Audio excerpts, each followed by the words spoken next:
Welcome to the deep dive. You know, we're all swimming in this ocean of information, right? So our mission here is simple. We cut through the noise, find the really crucial stuff, and basically give you that well-informed edge.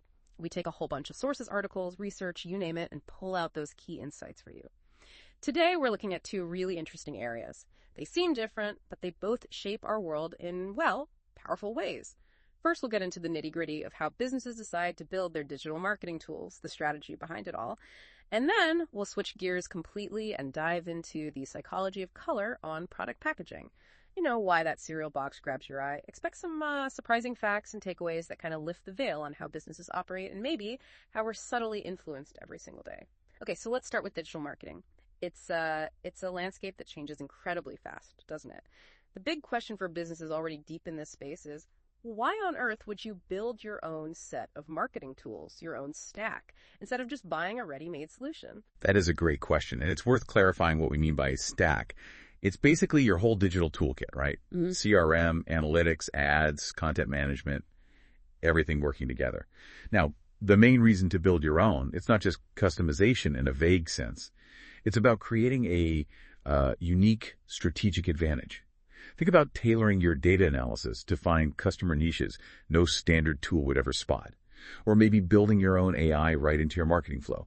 That level of specificity, that's a real competitive edge.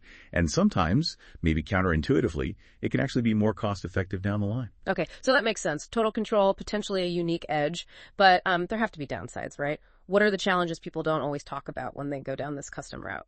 Oh, absolutely. The biggest one, without a doubt, is the sheer amount of time and resources it takes. And not just to build it initially. It's the ongoing maintenance, the updates, the tweaks. That's a massive commitment. For, smaller companies especially, with maybe tighter budgets or smaller tech teams, it can just be too much to handle continuously. And there's another major risk. Technology moves so fast. What you build today could be, kind of obsolete surprisingly quickly. Digital marketing tech evolves constantly. If you've built something very specific, very custom, it can be really hard and expensive to keep it up to date with the latest trends or integrations. You risk getting locked into something that falls behind. That really paints a picture. Let's maybe bring in an example. HubSpot is a name most people in marketing know. How do they fit into this? Right. HubSpot is a really interesting case. They actually did start by building their own stack. That was their foundation. And obviously they grew massively from there, offering this huge integrated platform. But, and this is the crucial part, achieving, that took enormous sustained investment.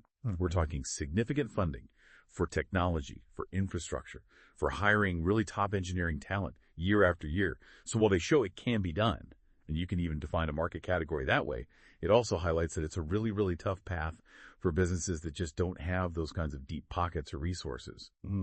So ultimately deciding whether to build a custom stack, it really boils down to a company's very specific needs, their resources, and frankly, their ambition. You have to weigh those potential custom advantages against the very real long-term costs and risks. It's a good reminder, isn't it? Even in tech, these strategic choices are complex. There's always a trade-off. Understanding that balance between, say, deep control and practical convenience is just key. Okay, let's shift gears now. From that high-level strategy, let's dive into something much more immediate, more visceral, the colors on the packaging we see every day. Have you ever been in a store and just felt pulled towards a certain product without really knowing why? It probably wasn't random. Oh, absolutely not random. Packaging design today is, it's both an art form and a science. It's about aesthetic, sure, but it's deeply rooted in psychology. And color, that's probably the single biggest player in that psychological game. It taps right into our emotions, our perceptions, how we feel about a product, and whether we actually buy it. Often happens below our conscious radar. We can break down some common ones. Take red. What does red make you feel? Usually it's about attention, energy, excitement, maybe passion. You see it a lot with food brands, right? Because it's bold, it shouts, "Look at me," it's stimulating. And interestingly, culturally, while it's passion here in some Eastern cultures, it can also signal good fortune. Then you've got yellow. That's generally your happy color. Think sunshine, warmth, optimism. Yellow packaging tends to make a product feel more cheerful, more inviting. Again, common with food, especially things aiming for a, feel-good vibe. For something calmer, there's blue. Blue usually signals trust, reliability, stability. That's why you see it so often on things like cleaning supplies or maybe financial services. It feels dependable, safe. Some studies even show certain blues, like a cerulean, actually boost perceived trustworthiness. And green, of course, is strongly tied to nature, health, wellness. You see it everywhere with health foods, organic products. It instantly suggests natural, good for you. And it's not just single colors, is it? It's often the combinations. Think about luxury goods, maybe deep blue with gold. That screams quality, exclusivity. Or organic brands using muted greens and earthy browns together to really hammer home that natural, back-to-basics feel. Okay, but what about when designers maybe get a little too carried away? When they lean too hard into the psychology textbook? Mm-hmm. Yeah, sometimes you see packaging that looks intense. Like you might see an energy drink, I won't name names, but it's got this crazy neon green and black swirl pattern.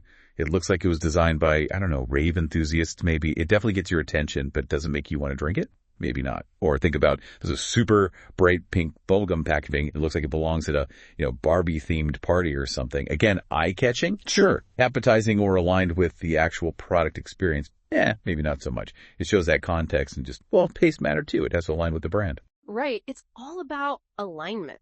Yeah. Once you start seeing this stuff, you really can't unsee it, can you? It changes how you look at the supermarket shelves. It's like you've suddenly got the decoder ring for all these subtle messages trying to influence you. You see the marketing world a bit differently. And that brings us pretty much to the end of this deep dive. Wow, we covered a lot. We went from the complex strategic choices behind digital marketing setups, custom build versus off the shelf, all the way to the subconscious whispers of color on a shampoo bottle. But both stories really are about how specific choices, tiny details sometimes, whether in tech code or color palettes, have these really big impacts on results and how we perceive things. It leaves you with something to think about, doesn't it? We talk about how a business deciding on its tech stack has to match its unique needs and goals, and how a crazy color choice might grab attention but miss the mark for the taste buds, so to speak. So the thought to leave you with is, how do those same ideas about intentional choices versus maybe accidental impacts play out in your life? When you communicate, when you present yourself or your ideas, are your choices intentional and aligned, or sometimes a bit like that neon green swirl? That's a great question to ponder. Thank you so much for joining us on this exploration. Keep digging, keep asking questions. We'll catch you next time on The Deep Dive.